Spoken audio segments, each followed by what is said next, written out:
In this episode, we delve into the challenges, triumphs, and profound insights of an extraordinary individual who shares her path to self-empowerment. This is an interview that will resonate deeply with anyone seeking to redefine themselves and thrive beyond parenthood. Our guest today is Megan Gibson, host of the Freed to Be You podcast.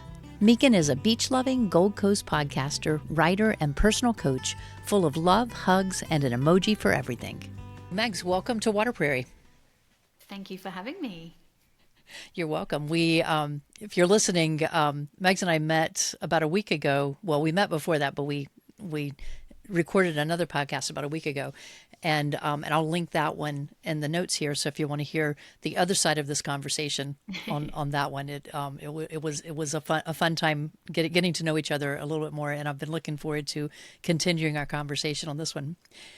So listeners, if you've been following us for this season, we've been asking each of our guests to come in with 3 facts to kind of get you a chance to get to know them a little bit better. And Megs has agreed to play our game of 2 truths and a lie with us today. And so she's going to be sharing 3 facts or pseudo facts, however you want to look at it, with us. And your job as a listener is to decide which of the 3 is actually a lie. And you can either put your comments in the YouTube comments down below if you're watching that. If you're listening or reading on the website, then you can go to our social media, to Instagram or to Twitter, and leave your guess on the post that matches this episode. So Megs, what are your 3 facts that you want to share with us? All right. So first one is that I started out as a hairdresser. The second one is that I hate the outdoors. And the third one is that I was a vegetarian for 4 years. Wow. Okay. So there's a very different types up there. All right. So listener, you know what your job is. Go and guess after you finish listening to this episode, then go in and leave your guess. And a week after this releases, we'll post the answer to that. Welcome to the Water Prairie Chronicles, a podcast created to encourage and support parents of special needs children. I'm Tonya Wallum, and I'm glad you're here. Our topic today is a little bit different from what we've done before. I wanted to focus, after meeting Megs and talking about what she's doing with her podcast, I wanted to bring her on and to talk a little bit about the health of our parents, because a lot of times we tend to lose ourselves in focusing on these little bundles of joy that come in with sometimes a lot of questions. And if you're a parent who's listening to this, more than likely you have a child who has some extra questions involved. And so I thought we'd start, Megs, by having you share your personal story as a parent, and then we'll kind of jump off from there. So could you tell us a little bit about like your own journey? Because you have more than one child. You're going to be surprised, listeners, to hear how many she has. Well, I have 3 that I have birthed myself, and I have 4 that I'm lucky enough to bring up with their dad. So 7 altogether. Most of them are over 15 now. One little one that's 8. So it's a busy house.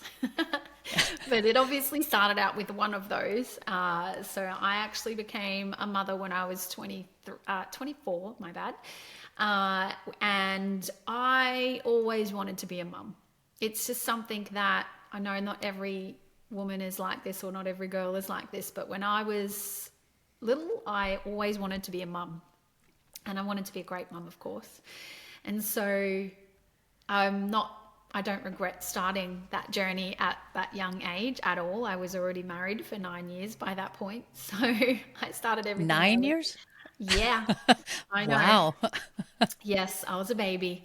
So yeah, when my first one came along, I just felt like I remember holding him and just feeling like someone said, "How do you feel?" And I said, "Clever." That was just the word that came to mind. Like I'd just created this and birthed this, he was 8'5", I think he was. Wow. So he was a big bundle of perfection. And he was the most calmest baby, and it was amazing. And I did leave the hospital though and struggle to feed him, and with a number of other things. I was away from my family at the time, and he's 21 in October now, so this is a long time ago. You can do the math and work out how old I am. But I did end up with postnatal depression, and so that was a journey in and of itself for me as I'm becoming a mum. But Riley, my oldest one, is still very calm, loving, empathetic, giving young man. And so he was my eldest. And then about 19 months later, I gave birth to my second son. Now, backing up a minute, I really wanted a daughter as well. I wanted one of each. I actually ended up wanting four until I share the next part of my journey. But yeah, I always wanted a daughter. And so when I found out halfway through, when I had the scan, found out that he was a boy, I was upset about that. And so then I think my postpartum depression started before I had him with him, because I felt so bad for feeling that way about, you know. And so the reason I shared that part of my journey is because I don't know that I got over that until a lot later, because it did creep back in often, that those down feelings and those feelings of not being a good enough mum and not being good enough in general. And so when Levi was born, it was pretty traumatic. His entry to the world was more traumatic, and that he actually broke his collarbone during the birth. So that was, and I've always kind of thought that, that has contributed to some of the things that he's struggled with in his life. I don't know if you've looked into any of that, but they've definitely, found studies that have proved Really? that a difficult birth does tend to, contribute to things later in life. So, but I loved him immediately, of course, and I fell back into that role of trying to be the best mum I could be and get through my, how I was feeling about it, and as he got older, I found that he's different to Riley. He was a lot more spirited, even as like a toddler. He was a lot more get up. He had a lot more get up and go. He was a lot more assertive in the things that he wanted and Yep. didn't want. Which I just thought, oh, well, they're just different. They're all different, and I didn't think anything about that until he was around 4. And not to get controversial, but I feel like he immediately changed overnight when he had his 4-year-old immunizations in Australia. That's Yep. all. I know that it's different to you guys, but we have there's a whole bunch of them that they have at 4, and I noticed him change overnight.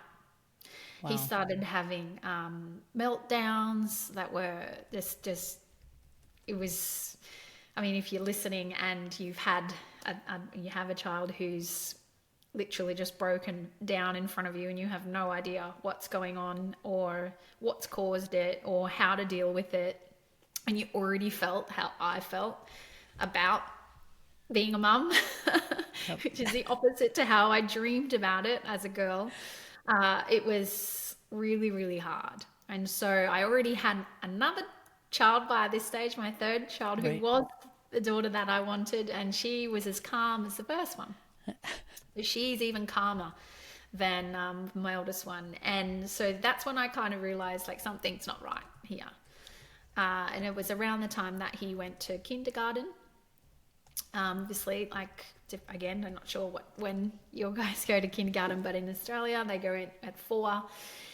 And he didn't want to leave me. He didn't want to. He was this child who was full of contradiction. Like, he wanted to do everything himself and he wanted to do everything his own way, but he never wanted to be away from me. And so there was this real separation anxiety that took place. And I think now, knowing what I know, it was just that he didn't understand the world the way that we do. He has, and still he's 19 now, very tunnel vision on how he thinks things should be, and he's always been like that. So Yep.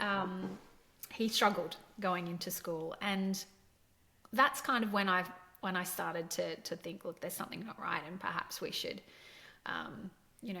see if we can get a diagnosis, because he started, preparatory school the following year, and there was no way he was going to get any help without that. Again, that's how it is here. So I did start going down that road and had this real contradiction, which I now understand a lot more, having done some of the work that I've done on myself and now do with others. I really didn't want to have a label for him. But I did get a diagnosis, and he was diagnosed with high functioning Asperger's and ADHD. And so he's still a very emotional child, like as in like he's a lot better now, obviously, but at that point he was very emotional. He would, one minute he would be fine and the next minute he would be, you know, on the floor or throwing things or whatever. And so one of the things that I really struggled with at that part in the journey was how that reflected on me.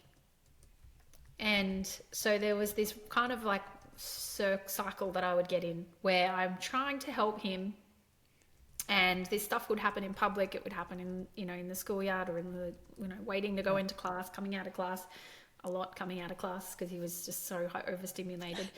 And so I started to feel ashamed of it, and really it affected how I viewed myself, and then that in turn affected how I parented, and then it was just this cycle of, you know, not very nice feelings, which, as I said earlier, were never really dealt with as well as they could be, because I had started, you know, with that depression that I had after becoming a mum. So, Right. yeah, like that was kind of my intro into this world that we're going to dive into a little bit more. And so it really did affect what the dream and the vision that I had of what my journey through motherhood was going to be like, Right. and what type of mother I was going to be, and you know, all of the things. And you talk about, you know, dreaming when you're little. I think, I don't know. I meet women who didn't have that, but from the time I was born, it was like I was going to be a mom one day. That was just, Yeah. you know, I took care of everybody else's children. My mom talks about me being like 10 and 11, and all the children in the neighborhood would be following me around everywhere, because it was just, I was the one everybody called to babysit. I was just that mom. Yeah. And so I think a lot of times that is hard, especially when we end up with a child who has a diagnosis of some site. It goes against what we pictured, what we had wanted. And then here you have three children, and you're still young. You're still in your 20s during all this time Yeah, I with was it. a baby myself. So to clarify, so in the States, when the child turns 5 by September 1st, they start kindergarten. So you start For during preschool, really. So some of ours will go to preschool, and some will stay home until that point. If our children have been diagnosed with a disability, then they will go at 3 to a public preschool where they help to kind of get them ready. And that's where they can provide the therapies that they need during that time. That's And then amazing. you talked about the preparatory. Is that the next year after the kindergarten? Yeah, so prep is like your preschool. We have kindergarten, and then we have Okay. preparatory, yeah, and then grade one. And so, Okay. yeah, so we have a So cutoff it date so here it of would be in a the middle of the preschool, a year. kindergarten, and then grade one. Okay, so just to kind of figure out where we are during that time, and then so you don't have the earlier MMR vaccinations and all. You have them later We when they're do, 4. we do, You have but them earlier too. they're Okay. given with a whole bunch of other things at four. Okay. So before they go into this public setting, they're getting all their vaccinations ready, I guess.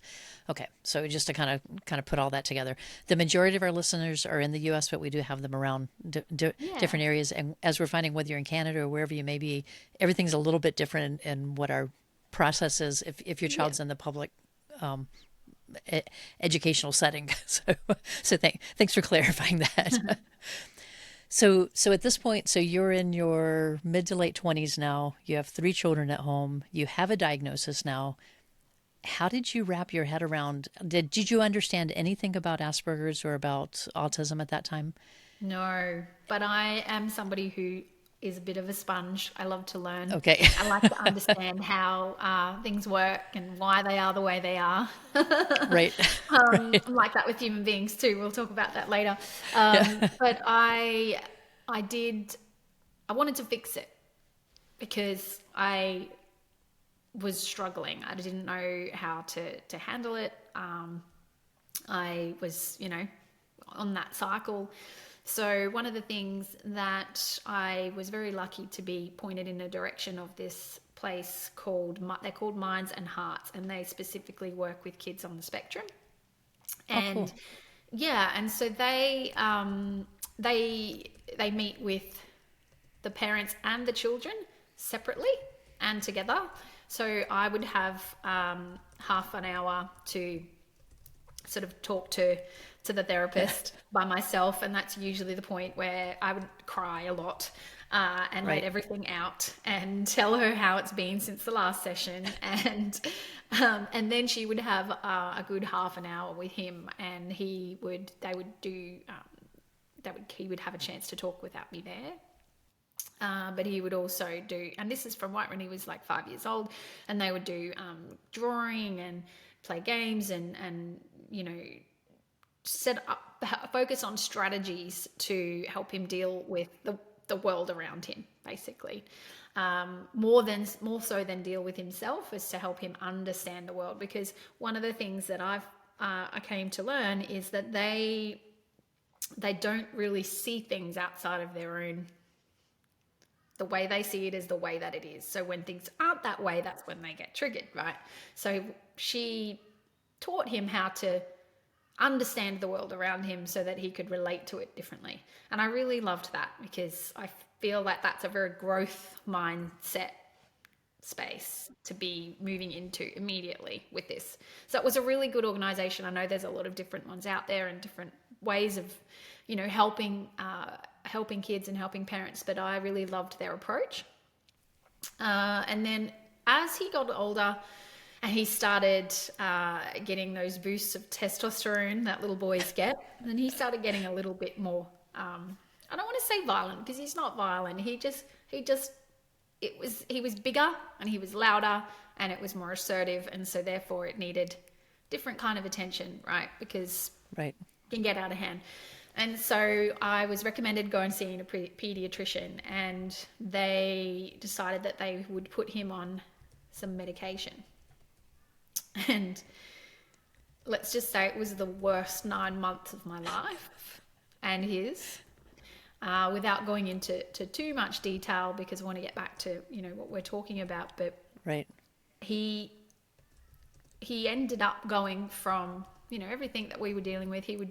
I would give him the medication in the morning, and then he would go to school, sorry, go to school numbed out, and by the time it only lasted 6 hours, by the time he got home it had worn off, and everything that he hadn't had to deal with during the day hit at once. Right. So it was just a nightmare.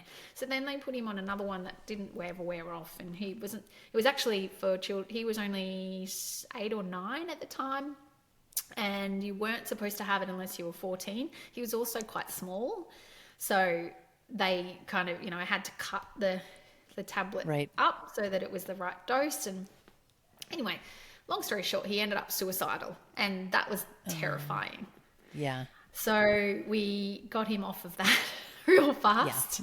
Yeah. And I actually, they said, you can't take him off it quickly, you need to wean him off it, otherwise this can happen and that can happen. And I basically went home and threw them in the bin and let him run around in his underwear for 6 months. He pulled him out of school, and he was fine. Yeah. He was fine. So I think what I learned from that was that I know my child, even though I didn't understand what was happening. I learned a lot about what was happening, but you have to go with your gut. I really learned to trust my instincts as a mum through that journey, because there's so many people that are speaking into your space, like different experts, different doctors, different therapists, and we have to trust our instincts. And so I really had to learn how to do that as a mum, because we do that anyway, whether we have children like that or not. And so I really had to do that. And the biggest thing that was always playing in the back of my mind was how this was affecting my other 2 children, because our life revolved around around him. So, you know, they got the scraps of me a lot of the time because I really felt like that. And so then I had to deal with that, how I felt about that as well. Right, right. Yeah. And so, but getting that education and understanding what was happening, for me, it allowed me to tap into my own instincts as a mother. Does that make sense? Yeah, absolutely. We talk a lot of times about, and almost all of my parent interviews have been similar with this, where you come to the point where you have to learn to go by your instincts. As you said, you know your child. You're with this child 24 hours a day a lot of times. You know more of what's going on, and you have a better chance of hearing what your child's telling you than someone else, because you can read between the lines sometimes. And so a lot of parents are saying the same thing. I came to the same thing myself. So yes, I appreciate you pointing that part out, because I think our new parents need to hear that they can trust themselves, and Yeah. they may need to get some education as they're going through this, but they have a, as you say, a gut instinct. They know kind of where they're going there. So thinking of it that way, how can parents find the balance between caring for the child, and as you say, not only caring for their child but for their children, in your case and many of our parents, and also nurturing themselves, because you're so vested in him, and it sounds like at this point you were just so focused just in trying to help him survive because he was having trouble with the medications and with getting that balance. And I'm sure with just the insane, intense reactions that were happening with that first medication, by the time he's home and trying to do homework and family time, it affects everything. Yeah. How do parents find that balance between all that care and the energy they have to put into their children and taking care of themselves and their own interest and their own passions? Oh, that's such a great question.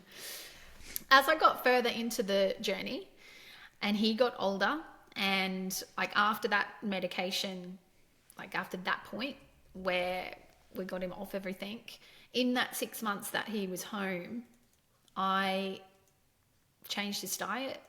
I started to look for more, because it was medication, right? So then I started to look for more natural ways that I could help him, because obviously that was something was happening chemically in the body, which is why they were trying to fix that. So I started going down that road. And as I got more into that space, I obviously learned a lot about my own mental health, my own physical health as well, and what the anxiety that I was dealing with, because I would have so much anxiety about what was going to happen at any given moment. Obviously, as he got older, not so much, but definitely in this particular part of the journey that I was just referring to, that I couldn't even deal with myself. So I had to deal with myself though. And so when we had that 6 months where we just had a reset, and all my kids, I took them all out and I homeschooled them all for 6 months. Nice. I didn't make them, they all wanted to do that. So that's what we did. And we had so much fun. We had so much fun because all the pressure of having to make lunches and be there at a certain time and do homework and do all of these things, they were gone. And so I got a chance to be with my other children, and they got a chance to see Levi differently as well, because he didn't have all those added pressures. And so we kind of flew under the radar a little bit, and we just did our own thing for 6 months. And then we looked at food, and we cooked together, and we all went on that journey together. And everything changed after that. So I'm not saying that we never had another issue. We did, but I approached them very differently. And one of the things I uncovered was that I needed to focus more on me. So I needed to make sure that I was doing something outside of, outside of looking after him, and that Right. I was spending quality one-on-one time with the other two, and all of that. And so one of the things I did, and it's not in everyone's capacity, but at the time I was able to do, is I actually got an au pair. So an au pair is a nanny that comes to live with you. So I invested, was $12,000 Australian dollars for the year. I didn't have to pay it all at once. I paid it each month for this this girl to come and live with us. She was from Germany, so she was very strong, which was a very good thing. But she came and lived with us and became part of our family. And I still tell her this now. She's just got married herself, and she's in her 30s now. But she saved my life because it allowed me to focus. I had a little side hustle that I'd started on the side, and it allowed me to go out and Right. have time for me and achieve something again and feel like I had something outside of everything that was going on. It also, at the time, well, I haven't really talked about this, but it took a big toll on my relationship as well. Obviously. So, it gave us time to spend together at that point. It just helped so much. It really, really helped so much. So obviously, maybe you can't go to that expense or go to that much of an effort. But the point I'm making is that I had to make time for myself. That's the way that I chose to do it, Right. and the way I had to do it at the time. But if you've got family or friends or someone around you that can just actually, take the pressure off, or you put time in your diary to make sure that you spend time with your other children, then do it. Because that's the biggest thing, was just kind of, I realized that in that time, in that reset time, that's what I needed. And so that was a really good decision to do that. And once I experienced that, I've always had something on the side now. When I say that, I mean I've been in sales for over 15 years. I've always sold, had a little side hobby on the side. I've sold jewelry. I've sold Tupperware. I've sold thermo mixers, if you know what they are. They're like a mixer machine. What else? Oh, so many things. Skincare. Okay. And yeah, I earn a little bit of money doing those things, but it really wasn't about the money. It was about me getting out and being around adults and achieving something. And I could run those businesses in my own time, on my own calendar, Right. because it wasn't working for anybody else. But it could just be something as simple as, taking an art class or a dance class or whatever it is that, you're interested in. Right. But you have to make time for it. It's just, it's not going to happen otherwise. You know what I mean? Yeah. And you're mentioning, that you were fortunate in being able to have someone come in. We would call it a nanny coming in, but having an Yeah. au pair. But parents that are listening, you may not have that, but as Meg said, you may have family, you may have friends, you may have a neighbor, maybe someone that you could swap time with, where you take their kids one day and they take yours, but then you could have that time, and maybe even having a night out with your spouse as well, so that you can have that time, because we do know it takes a toll on relationships, because you're so focused on the kids, and especially if you have a really intense child like you're describing here, it takes a lot of energy. And so taking that time there. But I was thinking too, here in the States at least, some parents may have access to a respite program where they, especially if their child is maybe medically fragile, where they need specialized care, they may be able to plug in to there. So parents, check some of the other episodes where we've talked about this some, or check with your state and see what they provide for you. You may have some type of benefits there for under your child's name to be able to have somebody come in. So yeah, so finding those practical ways to get that coverage so that you can take the time for yourself. And Yeah. even your example of saying, you weren't going away to work every day. You're working, you're still there, accessible to the children if something were to come up, but finding that time. And I know you're doing the podcast now too. I know for me, even though my kids are in college, they've been home this summer, so the house has been full. But doing this is part of my relaxation. So, it may be work, but sometimes work can be just that communication with other Yeah, adults and getting out. I can for remember when my sure. kids were little, going to the grocery store sometimes was my time away, just to, and I wasn't talking to many people, but I was out of the house and I was doing an adult thing instead of just a child thing all the time. Totally. So we talked about finding time for yourselves. We talked about that. Can you give us? I know those are some practical steps there, but can you give us some other practical steps or strategies, as far as finding who you were, getting your focus off the kids? So work was one. Did you have anything else that you have or are trying that that are working for you? Oh, well, I'm on the other side of the journey now in terms like he's a fully functioning adult now at 19. But there's a lot I'm doing now, but leading up to where I am now, I I wanted to get to know him differently as well. And so before I answer this question fully, I do want to say, because it's quite possible that he may listen to this himself, that he has always been outside of that fun.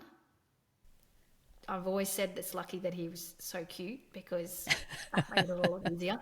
But he's super smart. He's really, really, really intelligent. And so what I always struggled with was the gap between his emotional intelligence and his IQ. So Yeah. that's where, especially with Asperger's and high functioning Asperger's, is they're so smart. They really are. They really are so smart. But they're emotionally they're a lot younger than they actually are. And so, as well as that, they get older. So they look a lot older than they're acting. Right. Right. And I'm leading somewhere with this. Where I'm going with this is I started to understand that more, and I started to obviously do some of my own work. I've always been really fascinated with human behavior. Never really got the chance until sort of this next period I'm talking about to really kind of look into that much. But I am now an alignment coach or a life alignment coach, which basically means that I help people uncover their true identity, like who they really are, and unpack the past and find the rescue all the gold and the wisdom that there's, that's been intrinsically placed there from all the things that we've been through, and repack that in a way that serves us moving forward. So there's a lot of gold in my story. There's a lot of wisdom in my story that I didn't view that way at this point in time. I didn't really like thinking about it. It was hard. It was traumatic. There was anxiety. There was all these things. And when I started getting into what I'm doing now, which was about 8 years ago, I saw the value in it. And I saw the things that I'd learned, and I really started to go on that journey. And so what I want to get at is that even if you're struggling right now and it feels like, heavy and hard, there's a lot of things that you're learning that you're maybe not aware of right now. Yeah. And so when I got into coaching, I had to walk my talk. Let's say that. I'm not somebody who can work with anybody who's not doing what they're telling me to do. So I had to be that kind of coach as well. I really started to go deeper with my own work, understand myself better, and free myself up from the guilt and the shame and all the feelings that I talked about earlier, and see how much I had to offer the world. And so this part of my journey has really been about healing myself. So coming through healing, understanding myself. As he got older, he didn't need me as much, right? So I did a lot of mindset work with him in his sort of early to mid teens, where we would just reflect, something would happen and he would handle it how he handled it, which was not always the best way. And when we would wait, I would wait until he was calm, and then I would sit down and I would just talk to him about it, and we would just get interested. I taught him how to be introspective and reflect back what he thinks he could have done differently and how he would do it next time. And look, it didn't always work. It's taken a long time to get, but he is now gone from a child who is not very naturally empathetic. He's a lot more empathetic now. Is he as empathetic as my daughter? No, she's very, very empathetic, but he's a lot better than he is now. And I really put this down to just stepping into that journey myself, and then taking him with me and helping him understand the good things about himself. Helping him understand what the positive things about how he is. Like, he is really, really smart. He picks things up really easily, but he has to want to do it. So there's a Yeah. lot of him realizing, like, sometimes we have to do things we don't like, but we can choose to do them and then we might enjoy them more. Right, right. So helping me understand himself, but also me understanding me more. And so that's really led to, I really want people, and him as well, and especially people who are a little bit more neurodiverse like he is, where I want them to see the value that they have. I want them to Yeah. really understand that they have something unique that they can offer the world, and don't have to be like that to like everybody. So now what I do is I help mums who are over 40 who feel that void of their children getting older, right? For me, it was a massive void because once he was older and he didn't need me, like you could see, there was a lot that I didn't have to do anymore. There was a big void. So who am I without that? Because that was a big part of my life. I had to rediscover who I was without that. But we all go through that. Men too. We all go Yeah. through that. Without getting into the detail, because it's not what we're talking about, but I also lost my marriage and through all of this. So that was another void that was created, that I had to Yeah. rediscover who I was without that Right. relationship, without needing to be his full-time carer, which I'm super Yeah. proud of. That, I am genuinely proud of the man that he is, my son I'm talking about, because it's been a lot of work for him he has a license, he gets around, he wants to be a DJ, he's got all these dreams and aspirations, and Right. he's fine. I didn't think it would turn out that way. So, celebrating him and then getting to know me. And so now I really want to help other women, mums with older kids, mums with what I've been through, what I've been through, rediscover their identity, their sense of self, in a way that helps them feel inspired by themselves as well. Yeah. Freed them up to be themselves, and then have the second half of their life, which is we're only halfway through, right? Right. Be amazing and do something with all that beautiful wisdom that we've gained through that journey that's unique to us. But I think you've described what a lot of our parents can connect with, whether they're in the throes of that toddler time, preschool time, elementary time, even. We're so focused on helping our kids because some of them they're just very tightly wound and they just Mm. need some protection and shelter. And then we need, as you say, we need to help them kind of learn how to integrate into the world because the world is there. They have to live in this world somehow. You've accomplished a lot by the time you get this child into high school and beyond. So now at 19, almost 20, you can hear it in your voice. You're proud of who he's become. He's who he is, though, because of your leadership and your guidance and helping him get to this point. So the two of you have worked together. He's taught you a lot through the years, but Oh, but it's my you've taught biggest him as teacher. well. so, He's and definitely my biggest teacher for sure. Yeah. so I love what you're doing because you're in a position to be able to help these moms who may not see the value that they've had, the strength that they've brought through these years, to Yeah. start maybe redirecting that into investing into who they are and what difference they can make beyond just their little family and to the world around them too. So I think it's really important. It's exciting what you have the chance to do now, and because you Yeah. started so young, so you're still young to be able to do this. Yes, I am so very blessed in that way. yeah, but no, Yeah. of course you said you still have an 8-year-old, so you're not quite done yet Oh, with no, no, it. no. Well, yes, I do. I do. We now have Luke's 8-year-old, so my youngest is 15. We get to do it all again together. So Right, yeah, my right, new partner and I are very one of the things that I love about him is that we're both kids first.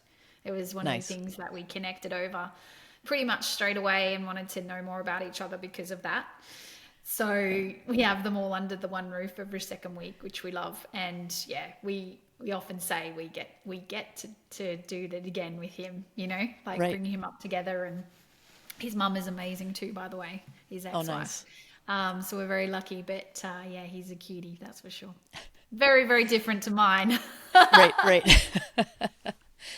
So we talked a little bit earlier about getting the respite care or having someone give you that break. Um, can you talk any about finding that supportive network especially because now you've been through change not only, and you pulled the kids home during that time just to kind of regroup, and we did a similar thing with our family as well when they were a little bit older, which was one of it's my favorite year of the kids growing up because we had that time together. And but so you had that. You also had other change because you were talking about your relationship, and so you would have been by yourself for a while during that time before you had your current partner. So that supportive network, those times of change, how important is that network, and how do you find that supportive network? Or are you able to speak to that? Yeah, no, I can. I was pretty lucky actually, to be honest. Well, there's not really any luck in the world, is there? It's labor under correct knowledge. There you go. But I was, I love people. So I am somebody who I'm not afraid to reach out to those around me and say what I need. A lot better at it now than I used to be, but I always had people around me. So I had a supportive family at the time, but we lived sort of away, like about an hour away, so that wasn't always possible. This is when we took on the nanny because we needed someone in the house all the time. Right. But after that, and in the last sort of 4 or 5 years where I have been by myself, I have my coaching community, I have my clients. I think the biggest thing, though, is I know who I am. I know what my values are. I know what I need, and I know how to ask for it. That's not always been the case. But when we do that deep inner work and we learn what we need, we know what we need to align with values wise, then we can ask for what we need from the people that are going to be able to give that to us. Yeah. Yeah. And I think that's really important because I'm not going to say I always got that right because that wouldn't be true. I did have a patch there where I was not being me and I hated how I felt, which we can always go back and really focus in on how we're feeling at the time. Or if we're around somebody and it doesn't feel right, we know.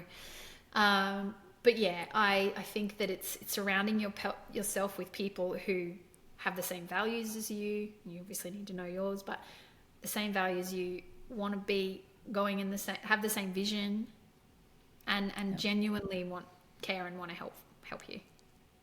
That would be my answer to that, I think. I like that. I like that. All right, so a final question for you before we get into a little piece. I want to talk about what you're doing now, but I did want to ask.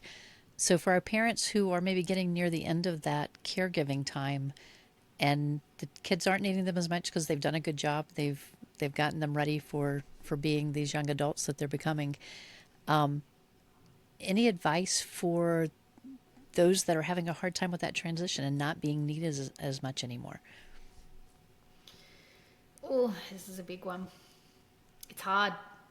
It's really hard. My oldest has just moved out this weekend, depending on when you're listening to this, but from the recording.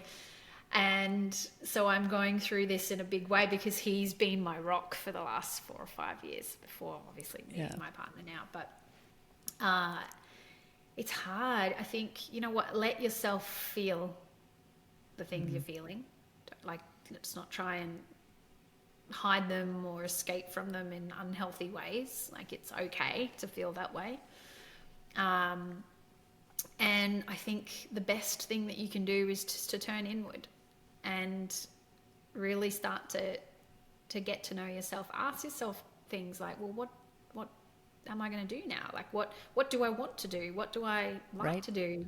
You can ask yourself all sorts of questions, but if you're having trouble answering those questions or even finding the right questions to ask, then that's when I would suggest reaching out to somebody who can help you go on that introspective journey and try and navigate that transition healthily, right? So we want to make sure we come through that. We don't want to do things that are going to create wedge between you and your children either, because we want them to grow up and be successful and self-sufficient. was always It's my goal. it's our job as parents is to get them ready for the Successful, stage. self-sufficient adults. So we need to not get in the way of that. And it's not easy because we want to hang on to them and protect them and, you know, and keep nurturing them. But we need to let them go, and I think the best way to do that is to focus on yourself. Yeah, nice. Megs, I know we need to wrap this up soon. If our listeners want to get in touch with you, what's their best way to get in touch with you? Yeah, so I mean, I would love to speak to anybody who's resonated with what I've been saying, and mainly around, like I said, around getting to know yourself, because it's not, you need that reflection sometimes. You need someone else to look in and see what you're not seeing. So the best way to get in touch with me is just to reach out to me on either my website or Instagram is my favorite place to hang out. If you like Instagram, you can DM me there. But I'm sure we can put some links in the bottom there for us Yes. to connect. And yeah, I would be happy to jump on a call and see how I can help. And that's something that I offer complimentary, just as a starting point, just to make sure that I'm the right person to help you with that, because there's a lot of people out there that do the type of work that I do, and I think that you really can't tell until you talk to somebody and you feel their vibe and you know that, you know, actually, you know what, this person gets me and they've been where I've been and I want to be where they are, so let's take that journey, you know. All right, so I'm going to put the links in the show notes, but tell us, what is the website name? Oh yeah, that's a good point. Well, funnily enough, and it won't become as no surprise that my website is called Freed to Be You with a D. And the D is important, Tonya, because I could have it as free to be you, but freed, the D is like, it represents being on the other side of this journey, right? Like the journey's never ended, but we're in the second half, right? So we're freed from that part, and now we get to be us. So Right? it's freed with a D And to be that's you. dot com. .com. Okay. And your Instagram handle, what is that? Freed to be you everywhere. If you go and search Freed with a D to be you on any platform, you will find me. I've claimed them all. So for those that want to find her, if you didn't get it from that, check the show notes. It will be there Yeah. with an active link for you as well, so we can get you there. But speaking of Free to Be You, tell us about the podcast. Tell us about what else you're doing. So Yes. any projects So, coming up or anything like that? well, the podcast is, you can see I like to talk. I don't have an issue with that at all. I wanted to be able to share my story in a way that would inspire other people to take themselves on. So it has one purpose, and is literally to give you permission to take that journey and take that step and free yourself up. And I talk a lot about self abandonment, which is not always bad, but you can hear that inside of my story there was a lot of that, and we don't really have a choice sometimes as mums, but other Yeah. than to abandon the self in order to survive and look after our children. So I talk a lot about that, but I really talk a lot about coming out of that into being fully self-expressed. And so I think that until we feel free to do that, we're always going to be self-abandoning in some way. So that's Right. what my podcast is about. I share a lot about um, people's stories who have been through this journey, people who work in a similar space to me, but it was a lot about parenting as well and relationships, because that has been a big part of my journey. And project wise, well, at this point in time, I'm still just offering my coaching. So Okay. I work one on one with people inside of a program called Ultimate Contribution Uncovered, and it's a one-to-one program over 8 weeks. It's a deep dive into who you are, but it's also extremely practical on the other side, where we set you up with a vision and a mission and goals inside of a framework so that you can Oh, go and good. align your life with those discoveries. So it's not just about this fluffy journey where we kind of figure out who you are. We obviously then need to learn how to be that. And so Right. there's a big part of that process is actually learning Nice. how to step into it. Yeah. Nice. So again, the first step to do that would be to get in touch with me and make sure that that's the right thing for you, and I can share a little bit more about how that looks. Excellent, excellent. Well, this is exciting. I like what you're doing. It's why we first met, because Yeah. I felt like we connected with our son's stories with each other, so which was a fun connection there. And our boys are a year apart, so they're both. My son's turning 21. Yours is turning 20, so they're right there, the same stage of life. Yeah. And it was kind of fun to see the parallels between our journeys with them. It would be interesting if the boys ever met each other, what their reaction would be to each other. Yes, that's so true. So we have a DJ and an athlete. So we'll see. Maybe you never know. You never know. Well, Megs, thank you for taking the time to talk with us today and to share your story with us, and also just some of the challenges of how our listeners can apply what they've heard from you. So I really appreciate it. So thank you. Thank you for having me. It's the first time I've really shared this part of my journey in this much depth. So it's been an honor, and thank you for giving me the space. Thanks for tuning in to this episode of the Water Prairie Chronicles. If you found value in this episode and would like to show your support for more engaging content, we encourage you to visit buymeacoffee.com/waterprairie. Your contribution helps us continue to share stories like this one with Megs. Stay connected, stay inspired, and I'll see you next week.